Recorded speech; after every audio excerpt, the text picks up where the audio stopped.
Alright guys, back at it again, and this time we got a review for just the brand new year. First review of this year, we got We Bury the Dead.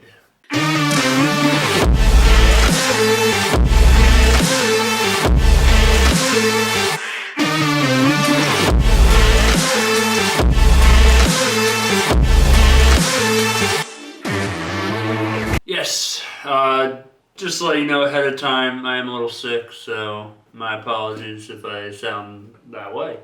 But I just got to see Daisy Ridley's new film, We Bury the Dead.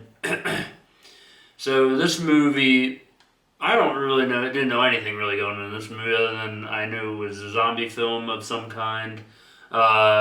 Daisy Ridley stars in this movie as Ava. She essentially is going to the island of Tasmania, which is in Australia, where she is. So basically, there's a bunch of people that are on this island, and something happened to them to where it killed a bunch of people. But these people, some of them come back, as a zombie would. The zombies are a little different in this movie. They come back, but they're not always aggressive. Sometimes they just stand there. Some are aggressive. It really just depends on the situation. Or I shouldn't say it's on the situation, but it just depends, I guess. There is an overlying theme or an idea of why some come back, some don't, but I'm not going to touch into that because that's kind of spoiler territory. But anyway, she goes to Tasmania trying to find her husband, who went there on a work thing, I believe. And so yes, and she basically, in order to do this, she has to go with these people that are basically going to collect the dead, the people that have died there. And there's a bunch of people in the military that got together to help with that. And eventually she would break off from that so that she could go and see if she can find her husband. So this movie is really well done. I think it's beautifully shot. I love the scenery. Really choose the scenery well. Like, there's a lot of great shots. There's a lot of 28 Days Later type shots throughout, in my opinion. Like, that just really stood out. That I enjoyed. So Daisy Ridley, character of Ava, also you have Clay is the other notable character in this movie. They have kind of a cool, at first we weren't sure, but cool friendship as it goes along, and somebody that kind of Ava needs along the way. So Ava is very troubled by the whole husband thing, but also she's just wanting to get closure. This movie's about closure, and really that's a big thing for zombie type movies in general, especially more recent ones. But just the idea of wanting to say goodbye, no matter if he's coming back as a zombie or if he's somehow still alive. She needs to let go. Also, just let go of some of the personal relationship stuff she had going on before he went missing. Not even missing, but just whatever happened to him. And I think this movie does a really good job of showing how people lose someone and what it takes to get that closure, and just how hard that is on someone not knowing, and then the need for closure. And I think Daisy Ridley is very solid in this movie. I do think she has some great emotional moments. There are a scene or two, especially with a soldier, where I was the performance didn't come off that great, but I also feel like that was part of the direction of the character for what the director was asking for. But it's tough to say because her character is very wooden by nature, as far as has a hard time expressing. Especially throughout this movie. And I think that was more of a choice, but that's a tough thing to argue unless you know it, obviously. But yeah, I thought she was good in it. I thought Brendan Thwaites, who plays Clay, I thought he was really solid in the movie as at times like a decent comedic moment, but also just somebody else there to like when she was down, had a chance to lift her up. This movie is, like I said, executed really well. New take on zombies, which I really liked, and just did a really good job of just like showing how hard it is for somebody, unless they can get closure, to let go of someone that they love. That's the biggest thing regarding this movie. And those are my biggest positives. Like I said, I didn't really say if I got into the positives. Those are the biggest positives that I came across. But as far as the negatives, and I do think it's a good movie, the problem with this movie, it is very sad. And since it's so down, there's not many moments where you really get a chance to breathe. Like, not even breathe, but just be like,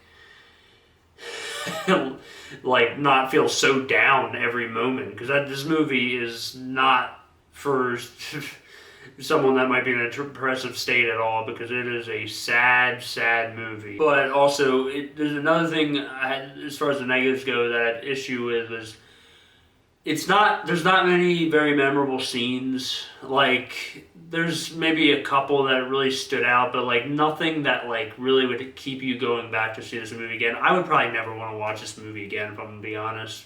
Like, once I've seen it enough. Like, but I do I'd like to say for people to go out to see it, because this is an original film, and like an original film, like more people should see original content.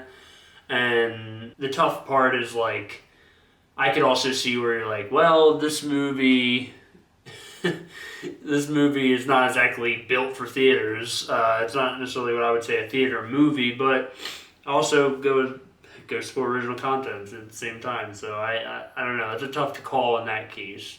But I think for first time for the director Zach Hilditch, his first time around, I think is I shouldn't say first time around. The first movie I've seen from him. His first like truly notable thing that I know of.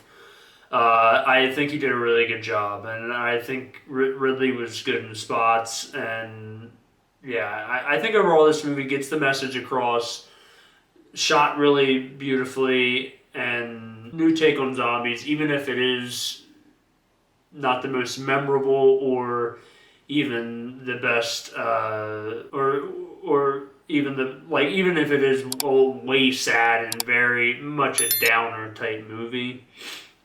I will say it's only an hour and a half, so that is a benefit. I think if this movie was 2 hours, I would have way more issues with it. But like the fact that it doesn't keep you in the state for too long is a benefit. So that part, I'll say, helps. So the grading part I struggled with a little bit, because I do think this movie is definitely watchable. But if we're going based on theater stuff, I might even rearrange my grading, because so we have can't miss, or like must watch. We got fun theater experience. We have watchable. Then we have can wait for streaming, and then skip. There might be too many. I don't know. Maybe we combine. Should we combine watchable and wait for theater experience? Or, I'm sorry, streaming, wait for streaming. Yeah, let's combine those. So, this is going to go in the watchable, now, watchable / theater, or watchable / wait for streaming. I think this movie is very watchable. I don't think it's necessarily meant for theaters, but in the same right, it is tough for me because I want people to go to theaters. I love theaters. Let's keep it going. But it's also definitely a movie that's not needed to see in theaters, because it is definitely a movie that I would have came across streaming wise if I wasn't reviewing movies. So I would say in that category, but I also think it's like almost a double thing. Like, you have watchable, but then the streaming service part, which I think those both kind of go hand in hand. So yeah, like I said, overall, I like this movie. Good message. Even if it is a bit slow and not something I would want to go watch again, I do think the filmmaker did his job overall. But yeah, guys, that was my review for We Bury the Dead. We got Primate next week, and the week after that, we got Bone Temple. So we got a good month for horror, which is pretty awesome, because I think we even have Return to Silent Hill coming up in January, as well as Send Help. So good month for horror, I would say. But yeah, guys, make sure you comment down below. Did you like this movie? Are you interested in this movie? What are you excited for the rest of the month? How much horror is being thrown our ways? Let me know down in the comments. And as always, guys, I'll see you next time.